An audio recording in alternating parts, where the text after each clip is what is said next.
आज की कहानी है भगवान सब संभाल लेंगे। एक गरीब परिवार का लड़का गांव से आकर शहर में रहने लगता है और सरकारी नौकरी की तैयारी करता है। कुछ परीक्षाएं दे चुका होता है, कुछ परीक्षाएं बाकी थी। एक दिन खुशी की बात हुई, उसके पास में एक इंटरव्यू का कॉल आया। अगली सुबह उसे जाना था दूसरे शहर में, लेकिन समस्या यह थी कि उस लड़के के पास पैसे नहीं थे। उसने अपने घर में ढूंढा तो उसे 50 रुपये मिले। गरीब परिवार का लड़का, घर खर्च, पढ़ाई का खर्च समझ नहीं आ रहा था क्या करे। दोस्तों से उधार भी नहीं ले रहा था, पहले से उसे लौटाए भी नहीं थे। उनसे और मांगने तो शर्म आएगी।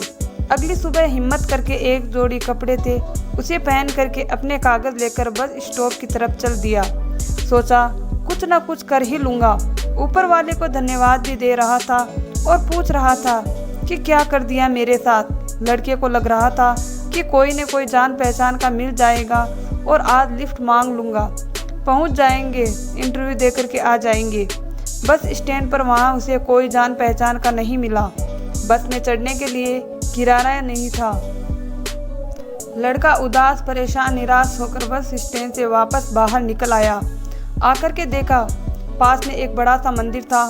सोचा ऊपर वाले से ही जाकर के मांग लेता हूँ। लड़का मंदिर की सीढ़ियाँ चढ़ता है और मंदिर में जाकर के भगवान से कहता है कि अब आप ही बचा सकते हैं। यह कहकर वह लड़का मंदिर से बाहर आ जाता है।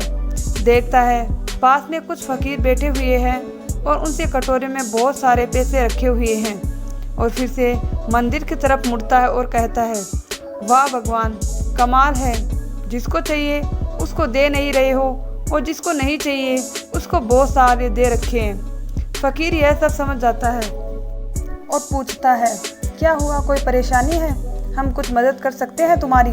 लड़के ने कहा, बाबा आप क्या मदद करोगे, आप तो खुद ही मांग करके खा रहे हो। उस फकीर ने कहा कि नहीं, मैं मांग करके नहीं खा रहा हूँ। मैं इस मंदिर में जो भी आता है वह मुझे इसलिए नहीं दे करके जा रहे हैं क्योंकि मैं मांगता हूँ। वह मुझे इसलिए दे करके जाते हैं क्योंकि उन्हें कुछ पुण्य कमाना होता है। मैं तुम्हारी मदद कर सकता हूँ, बताओ क्या समस्या है। इंटरव्यू देने जाता है, मुझे पैसे चाहिए, कम से कम 500 रुपये चाहिए। तो फकीर कहता है, मुझसे पैसे ले जाओ, मुझे ज़्यादा ज़रूरत नहीं है, ना ही पैसों का मोह है।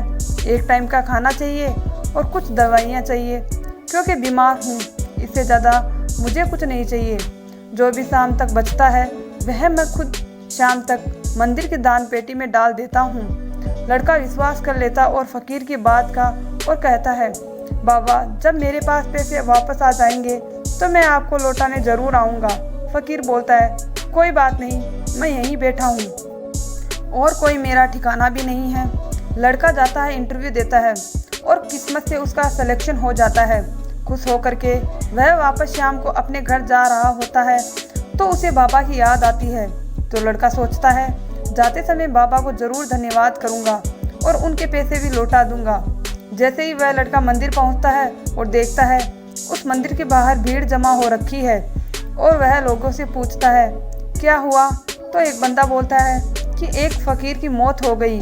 भीड़ में जाकर देखा तो वही बाबा जिन्होंने मदद करी थी वह मर चुके थे। एक व्यक्ति कहता है, आज इन्होंने दवाइयाँ नहीं ली, शायद इनके पास आज पैसे नहीं थे इसीलिए मर गए। लड़का कहता है, वाह ऊपर वाले, एक इंसान जिसने दूसरे इंसान की ज़िंदगी बनाने के लिए खुद की ज़िंदगी दांव पर लगा दी और उसको कुछ समझ नहीं आता है और वह भौचक्का रह जाता है। भीड़ में से एक आवाज़ आती है, भिखारी था, मर गया, अच्छा हुआ, वैसे भी किसी काम का नहीं था। यह छोटी सी कहानी हमें 2 बातें सिखाती है। पहली बात, हमेशा दूसरों पर विश्वास करो और उनकी मदद करो, क्योंकि हम जब मदद करेंगे तभी हम एक दूसरे की मदद करते हुए आगे बढ़ पाएंगे। दूसरी बात, भरोसा रखो, जब आपको लगे लाइफ में कि अब कुछ नहीं हो सकता तब कहीं ना कहीं से आपको मदद मिलेगी। ऊपर वाला आपको भी पता नहीं चलेगा और आपकी मदद के लिए आ जाएगा। इस बात पर यकीन करो कि ऊपर वाला आपकी मदद के लिए किसी न किसी को ज़रूर भेजेगा। कर दिखाओ कुछ ऐसा कि दुनिया करना चाहे आपके जैसा।